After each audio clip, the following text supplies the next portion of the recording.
the Five Nights at Freddy's chapter.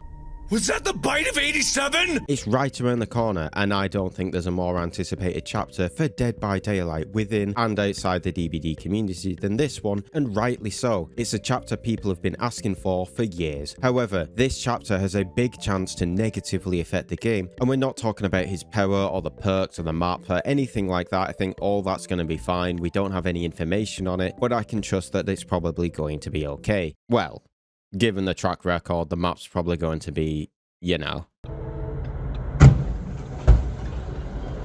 No.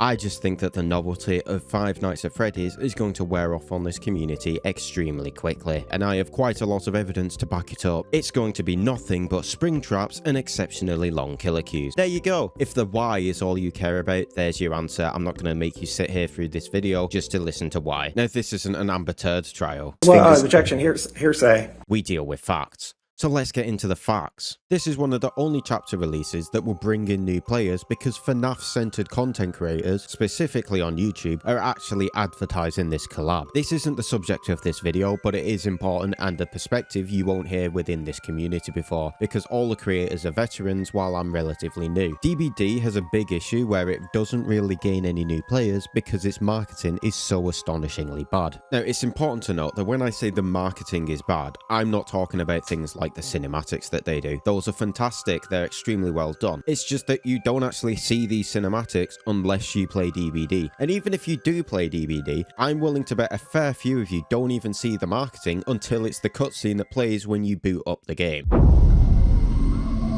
It wasn't programmed to harm the crew. And this is where the marketing is failing, and it's something that nobody talks about because they've been making content for so long on this game that they don't have an outside perspective on it anymore. I joined just after Wesker's release about 2 years ago, so I can say firsthand just how bad the marketing is for this game if you aren't within the Dead by Daylight community. If you're not actively in the DBD community, you simply don't know this game exists. In fact, outside of a variety of YouTubers playing this game back when it released in 2016, I didn't hear or see a single piece of marketing from this game up until Ghostface's Malviolence tome and the PUBG collab, which I only saw because of Steam news and because I played PUBG. Holy Jesus.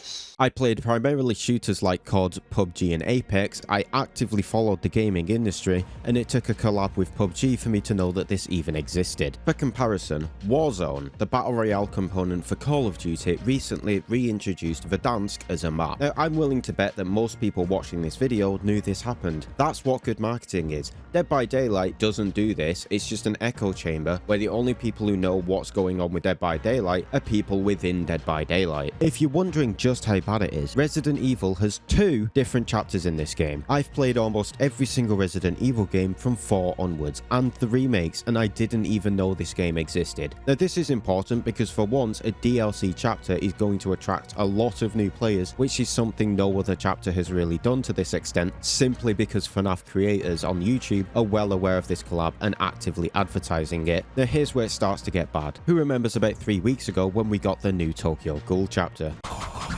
You're never too young to have a Vietnam flashback. Now, while Tokyo Ghoul has a lot of fans, none of them really started playing DBD just because of the collab, because of the dogshit marketing. Now, here's the next question I have for you guys. How many times did you play against Kaneki until the nerf when he released? For me, the first 2 weeks of the Kaneki's release, 95% of my matches were Kaneki. I think I played against 3 matches that weren't Kaneki in 2 weeks of playing the game. Every single lobby was the Ghoul. Please stop coming. I told you not to come, but you keep on coming, and my arms are too weak to hold you back. It was just Ghoul by Daylight, which a lot of people got really bored of really quickly, myself included. I actually like playing against the Ghoul, at least in terms of a raw mechanic standpoint. He's engaging in chase and keeps you on your toes since you can't brain dead AFK Shift W in the open like you can with 90% of the killer roster.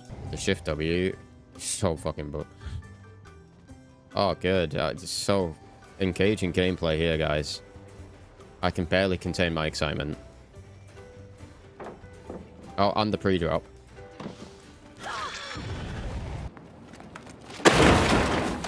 That being said, when every single match for 2 weeks straight is the goal, it got real fucking boring. FNaF is another highly anticipated chapter within this community, much more so than Tokyo Ghoul ever was, so I'm willing to bet the same thing is going to happen where everyone's going to want to play Springtrap. Every single lobby is going to be Springtrap, but it's worse. I predict it will last much longer than 2 weeks. Remember, there are a lot of new players coming into DBD for this chapter specifically. A lot.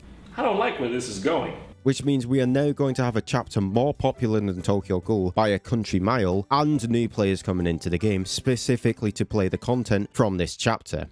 No. If you like variety as a survivor, honey, you've got a big storm coming.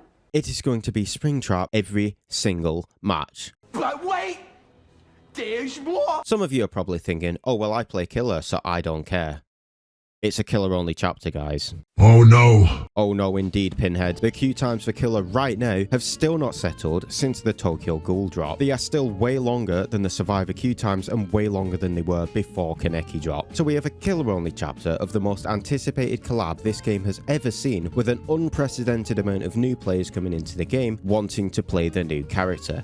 Well, we're boned. The queue times just to play killer, not Springtrap, just killer, are going to be rivaled only by 2v8, and I worry that this won't be just for a couple of days or weeks. It will be upwards of a month before it begins to settle. So you're either going to be waiting in 15-minute killer queues, or you're going to be playing against Springtrap every single game. All I'm offering is the truth, nothing more. It took about 2 days before Reddit and forums were bitching about Kaneki every single match. What do you think is going to happen 2 weeks to a month of this happening?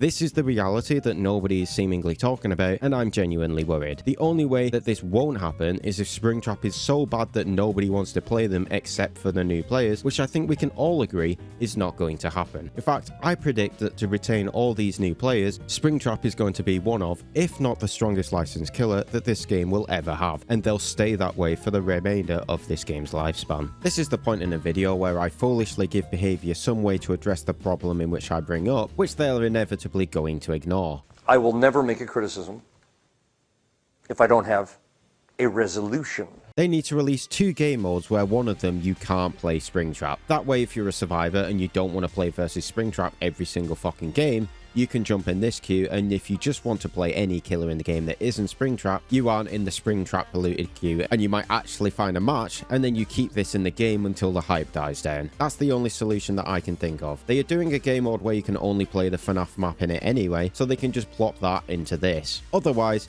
I think we're just going to have to power through it. I personally am probably going to play Apex or something for the week or 2 weeks after it releases if they don't do something like this, because quite frankly, I just can't be bothered playing against Springtrap every single day, non-stop for the next 3 weeks. Anyway, gamers, that's all from me, and I'll catch you guys in the next one. Bye for now.